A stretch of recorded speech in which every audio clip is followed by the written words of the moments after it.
Hey guys, I finally went to go see Broly. Cool, dude. How did you like it? I mean, I thought it was good. What about you guys? Of course. It was amazing. It looked beautiful. The score was fantastic, and don't even get me started on the fights. What about you, Trunks with saxophone? The first half was fine, but the rest was terrible. Literally, the second that Frieza lands on Earth, there is no more story. This film was a major disappointment from a narrative perspective. Plot holes all over the place with out-of-character moments and complete ass pulls throughout. I am incredibly disappointed and now believe that Zamasu did nothing wrong.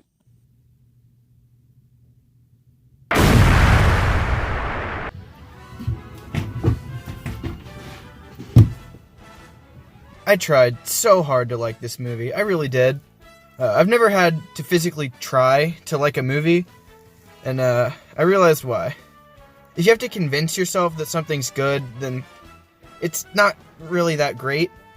Dragon Ball Super Broly is 100% style over substance. Don't get it twisted, this movie looks incredible, and I love the new characters, especially Broly. But a movie needs to have a story. And unfortunately, this movie forgets that about halfway through. And it really comes to a head with... Now, I already gave my initial opinions of this movie in a review on the Dragon Ball Z Amino, so I guess I'll link that in the description. Basic summary, this isn't a movie. This is an experience, and as an experience, it's damn good. The problems start when you try to look at this movie with a critical eye. I won't bore you with the plot details you already know from the first half of the movie, but just know that I loved everything that happened until the moment that Paragus yelled, "Do it, Broly," or in the dub, "Broly attack." After that, there's no plot. Broly doesn't speak a single line of dialogue. The problem with this is that New Broly is an absolute gem of a character. He's basically anime Tarzan. It's not an understatement to say that there's more character in New Broly's pelt than there is in the old Broly, with 3 movies worth of screen time. He is so interesting, and his dynamic with his father is surprisingly nuanced for Dragon Ball. But I don't even want to get into the can of worms that is the misuse of Paragus as a character right now. Expect a video on that later, because it will come. The choice not to let Broly speak makes no sense to me whatsoever. Especially because, midway through their fight, Goku says this. Really? You can tell. Is it from all that riveting conversation you two have had? Oh wait, you haven't spoken to each other. Broly landed and attacked Vegeta. Vegeta almost killed Broly. Broly powered up and Goku stepped in. That's it. That is the only interaction that Goku and Broly have shared. The scene is trying to act like there's been a relationship established between the two during the fight, but this simply isn't true. The audience knows Broly's a good guy, but Goku just can't. It's only written this way because that's just how Goku is, but it makes no sense to the story.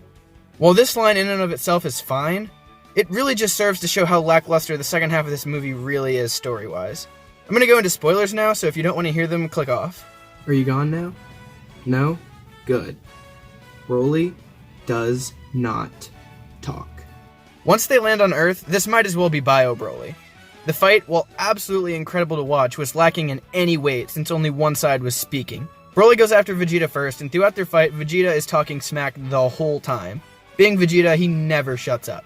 Broly sits there and gets beat up until Vegeta goes God and nearly kills him. Then we get the payoff to Cheelai stealing the remote from Paragus, except, no, we don't, because nothing of consequence happens.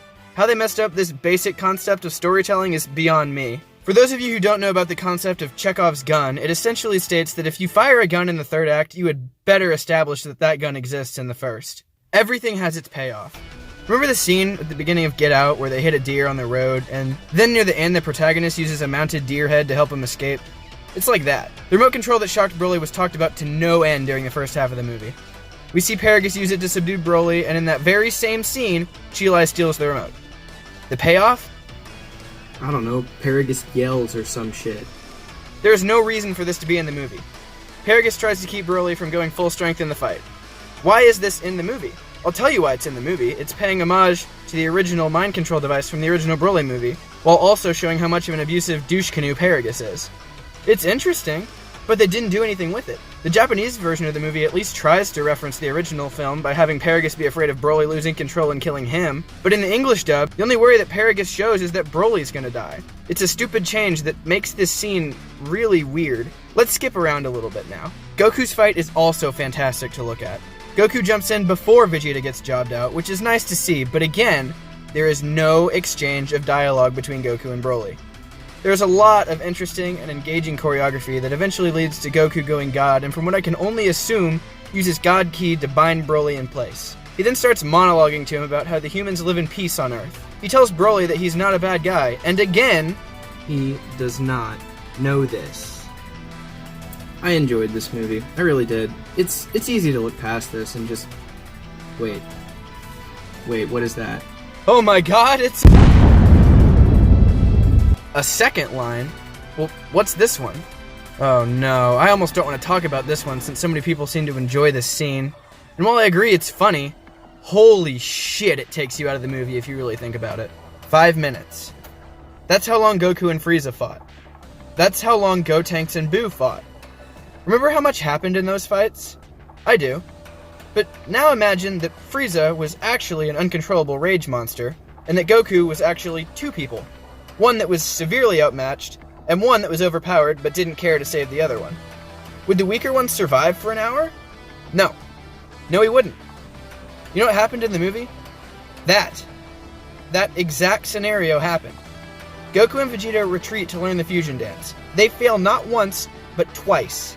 I was hoping they would retcon the defuse time so that the scene would make more sense, but no. Goku and Vegeta are away from the fight for over an hour, while Frieza basically fights Broly alone and survives, again, for over an hour. I've never been taken so far out of a fight before. Piccolo even states that they have to wait half an hour to try again on the fusion, so there's no excusing this. It's bad writing, plain and simple. A funny scene? Yeah. Good writing? No. All that being said, what did I think of the movie? Well, in my original review, I gave it a 5 out of 10 as a film, and a 7.5 out of 10 as an experience, but after seeing it again, I think I was a little too hard on it. I'd bump it up to a 6 as a film, and an 8 as an experience, which gives it that extra Dragon Ball brownie point, giving the movie, I'd say a 7. I think that's fair. It's a good movie, and it's fun to see in theaters, but it definitely leaves you wanting more in terms of a story.